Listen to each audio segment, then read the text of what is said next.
UGC act 2026 के विरोध में मंगलवार को सवर्ण संघर्ष समिति ने जिला मुख्यालय पर प्रदर्शन किया। प्रदर्शनकारियों ने कानून को भेदभावपूर्ण और विभाजनकारी बताते हुए इसे निरस्त करने की मांग उठाई। प्रदर्शन के बाद प्रतिनिधिमंडल ने जिलाधिकारी के माध्यम से राष्ट्रपति के नाम ज्ञापन सौंपा। समिति का कहना है कि नए कानून में गठित कमेटियों में सभी वर्गों को समान प्रतिनिधित्व नहीं दिया गया है, जिससे समानता के संवैधानिक अधिकार का उल्लंघन होता है। प्रदर्शनकारियों ने 2012 की व्यवस्था को बेहतर बताते हुए उसी तरह के प्रावधान बहाल करने की मांग की है।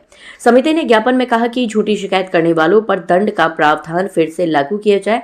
उनका तर्क है कि मौजूदा ढांचे में आरोपों की जांच करने वाली कमेटियों में SC, ST और OBC वर्ग के प्रतिनिधि होते हैं, लेकिन सामान्य वर्ग का प्रतिनिधित्व नहीं है, जिसे वह असमानता मानते हैं। समिति के पदाधिकारी कपिल नारायण मिश्रा ने कहा कि ये कानून समाज में असंतोष बढ़ा रहा है। उनके मुताबिक सवर्ण समाज ने इसके खिलाफ एकजुट होकर आवाज उठाई है। उन्होंने दावा किया है कि सुप्रीम कोर्ट ने फिलहाल इस पर रोक लगाई है, लेकिन सरकार को इसे पूरी तरह वापस लेना चाहिए। समिति का कहना है कि किसी भी व्यवस्था में सभी वर्गों की भागीदारी जरूरी है। उनका आरोप है कि कमेटियों में सामान्य वर्ग की अनुपस्थिति ही भेदभाव की शुरुआत है। उन्होंने कहा कि समान सुरक्षा और समान अधिकार हर नागरिक का हक है, इसलिए कानून की समीक्षा कर इसे रद्द किया जाना चाहिए। देखिए, बहुत अच्छी तरह से राष्ट्र आगे बढ़ रहा है।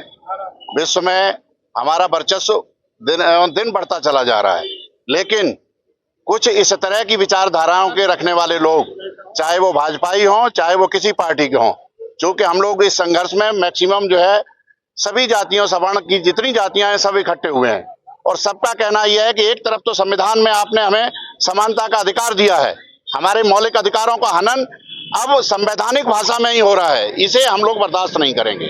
हम चाहते हैं कि जिस गति से देश आगे बढ़ रहा है, यूजीसी का जो नया कानून लाया गया है, इससे स्पष्ट हो रहा है कि ये जातियों में विभाजन की तरफ जा रहा है देश, जबकि हम चाहते हैं कि जातियां खत्म की जाएं, सब भारतीय बनकर के काम करें, तभी जाकर के हम विश्व में अपना स्थान बना सकते हैं। जो हम सपने देख रहे हैं कि 47 में हम विश्व के नंबर 1 राष्ट्र बनेंगे। प्रगति हमारी इस बात की द्योतक है। सब लोग कह रहे हैं, देख रहे हैं, विदेश हमारे सामने जो हमसे बात करके खुश नहीं थे, अमेरिका जैसे राष्ट्र आज जो है कारपेट बिछा करके भारतीयों का स्वागत कर रहे हैं। ये तभी संभव होगा जब हमारे मौलिक अधिकार जो सभी जातियों को मिले हैं, इसको जाति में न बांटा जाए। यूजीसी का कानून इसका लेटेस्ट उदाहरण है। इसको अगर वापस नहीं लिया गया तो ये सवर्ण संघर्ष समिति इस भारत में एक ऐसा उदाहरण प्रस्तुत करेगी जिसको पूरा करने में हजारों साल लग जाएंगे। मैं अनुरोध करता हूं वर्तमान सरकार से कि इस काले कानून को वापस लें और सबके हित का जो काम है वो किया जाए। मैं अपने पत्रकार बंधुओं के माध्यम से सभी लोगों में मैं ये कहना चाहता हूं कि जो आज यूजीसी के खिलाफ हम आए हैं ना, तो हमें यूजीसी के खिलाफ में जो 2012 में जो 2 पॉइंटों में जो था ना, उसको हटा देना। बाकी हमें ये किसी से कोई भी दुश्मनी नहीं है ना। और रही आपने अभी जो बताया कि बीजेपी के वोटों पर क्या फर्क पड़ेगा, तो हम सर्वसमान तो हमेशा बीजेपी के ही साथ रहे हैं ना, और जाएंगे तो जाएंगे कहाँ।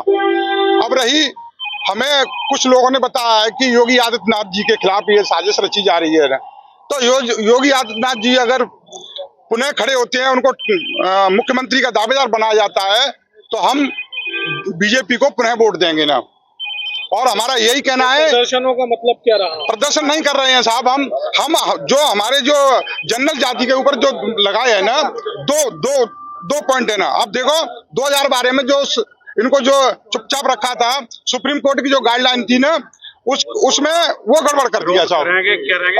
हम विरोध नहीं कर रहे हैं। हम लोग सवर्ण संघर्ष समिति के बैनर तले आज यूजीसी 2026 का जो काला कानून पास किया सरकार ने, और जिस पे हम लोगों की बड़ी जीत हुई, सुप्रीम कोर्ट ने उस पर स्टे भी लगा दी है, उसके विरोध में एक राष्ट्रपति के नाम हम लोग ज्ञापन देने आए हैं माननीय जिलाधिकारी महोदय से, क्योंकि हमारा ऐसा मत है कि समानता सबका अधिकार है। और ये जो कानून है, ये कॉलेज और यूनिवर्सिटी में भेदभाव पूर्ण कानून है, और ये जो हमारा एक अपना यूथ यानी कि जो युवा है, और जो जब शिक्षा ले रहा होता है तब वो जातिवाद की बात भी नहीं करता। इस कानून से विघटन पड़ेगा समाज में, और इसी के विरोध में हम लोग ये प्रदर्शन कर रहे हैं। सरकार के प्रति क्या कहेंगे, क्योंकि कानून सरकार के प्रति हम सरकार से हमारी यही गुजारिश है कि इस कानून को ख़त्म किया जाए। जो नए रेगुलेशंस लाए गए जिसमें ये कहा गया कि सवर्णों का प्रतिनिधित्व कमेटी में नहीं होगा, और जो पुराना कानून 2012 का था, जिसमें यह था कि अगर कोई गलत शिकायत करता है तो उसके खिलाफ भी कार्रवाई होगी। वो कानून भी ख़त्म किया गया है। तो हमारा सरकार से ये कहना है कि इसमें छेड़छाड़ ना करते हुए जो पूर्ववर्ती कानून था 2012 में जो कानून था वही चलते रहना दिया जाए, जिससे कि सामाजिक समरसता बनी रहे, एक समतामूलक हिंदू समाज का विघटन ना हो। तो आपको क्या लगता है स्वर्ण समाज नाराज है सरकार से? नहीं, नाराजगी वाली बात नहीं। लोकतंत्र में विरोध करने का अधिकार सबको है और अपनी बात रखने का अधिकार सबको है। और नाराजगी तो है ही, नहीं तो इतनी बड़ी संख्या में इकट्ठे नहीं होते। नाराजगी तो है, लेकिन नाराजगी उसी तरीके से है जैसे हम अपने बड़े बुजुर्ग से आग्रह करते हैं कि ये जो आपने एक भाई को ज़्यादा हिस्सा दे दिया, एक भाई को कम दे दिया, ये ऐसा नहीं होना चाहिए। अगर बंटवारा हो रहा है तो बराबर का हो। और इस तरीके के काले कानून के हम लोग बहुत खिलाफ हैं।